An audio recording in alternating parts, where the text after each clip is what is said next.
One of my favorite quotes is from Henry David Thoreau, who says, "For the 1,000 that are flailing at the branches of evil, there is one who strikes at the root."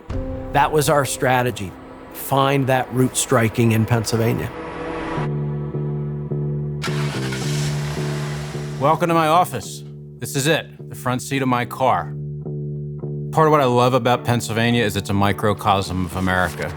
You have big cities, you have small towns, you have farms, you have factories. Roughly, I think I average about 30,000 miles of travel in a year. I'm probably a little less than Charles, but I tend to do about 20 to 30,000 a year. That's our ethos, and that requires inviting people in. And the best way to do that is to go to them. Whether it's business people and entrepreneurs, whether it's the heads of schools, whatever. I tell our staff, if you want to work for a sleepy think tank, you got the wrong guy. We fight, we win. We're active, we're vigorous, we're entrepreneurial. One, it's a lot more fun that way. But two, it's how you actually win. So as we looked at ourselves as just a think tank, we recognized that a think tank was important, but not sufficient. Our friends at State Policy Network have been telling us for a few years now that on its own, it's not enough. There has to be a freedom movement. We had to find what that root striking was going to be in Pennsylvania. And so building out various capacities for a more holistic approach to political and policy change, we knew somebody needed to strike at the root of the political problem that we were facing in Pennsylvania. We started an organization to elect people to office who will fight for our values. Commonwealth Partners was envisioned as an opportunity to get involved in making sure that we were encouraging a better caliber of legislator to be in the State House, so that when there was good common sense policy that was coming down the road, we knew we could count on support for it. It's quite different than just the passive act of banking a donation to one political campaign and hoping that the politician follows through. No one comes close to the work we're doing in terms of the scale, the influence we have, the respect we've gained in the Capitol, and the ability to alter outcomes that this infrastructure has created. We started something that's unlike any other organization in the country. It's a watchdog and it's a toolkit for public sector workers who otherwise have nowhere to go, especially if they leave their union. There's a machine that is working against the average citizen in Pennsylvania. Americans for Fair Treatment is vital because we connect those employees not only to information about their rights, but also to resources in case those rights are infringed upon, and then a network of like-minded people. Biggest obstacle is public sector unions. Bringing some of those stories to the forefront, realizing that someone needs to speak on behalf of those employees who are hurt by public sector union leadership. It's a community, and it's resources for them. And the most powerful resource sometimes that they need is a free lawyer. That led us to something that Charles and I had no idea that we would do, and that's starting a law firm that was strategically focused on undermining the legal advantages or privileges of the public sector unions. Whether it's holding a union official accountable for corruption, or if it's helping our clients get out of the union when they were told they couldn't get out. They sue public sector unions every day. 8 years, $33 billion in tax increases, defeated. Bipartisan pension reform, bipartisan criminal justice reform, 3 reforms to the special privileges of the public sector unions, under a Democratic governor who was ranked as the most left-wing in the nation. School choice quadrupled.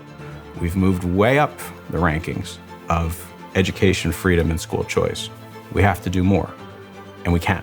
And we couldn't if not for making that big jump from building a think tank to building a movement.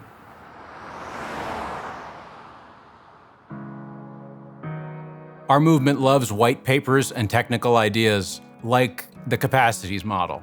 And it's great. And we've applied that idea here in Pennsylvania. But why? To help kids. And that's what the Rock City Learning Center is all about. Down the street. And it was because of all of that effort building relationships that we had the opportunity to meet Pastor Josh Robertson. Been several times you text me or call. They came here to the church and we began to just put our minds together. We knew almost right away that it was a meeting of visionaries. We formed the Rock City Learning Center the fall of 2021. We started with 9 children, and by the end of that year, we had 30 children. 29 out of those 30 children were failing when they came. 22 out of the 30 right now finishing on the honor roll. This is what it looks like to help kids find a better education and to have the opportunity that they would otherwise not have if they were trapped in the Harrisburg public schools. Josh really represents why we fight and who we're fighting for. Josh has a passion for kids that were just like him. And that to me is where we are really putting reality on display of what public policy can do for people. A great community makes for a great state, and a great state makes for a great nation. And so if we want to have a great nation, we have to use education as an instrument to uplift our community. The sky is the limit.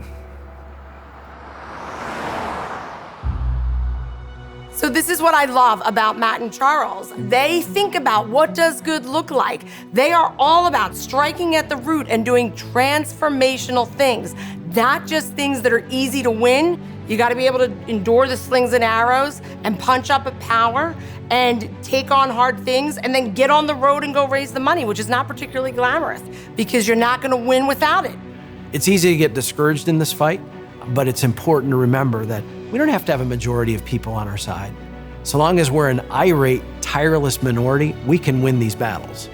We want to encourage every other person to go on this journey that Matt and I have gone on, of not just having a lonely band of freedom fighters that are kind of holding back the barbarians, but not enough, to building a vibrant movement in your state.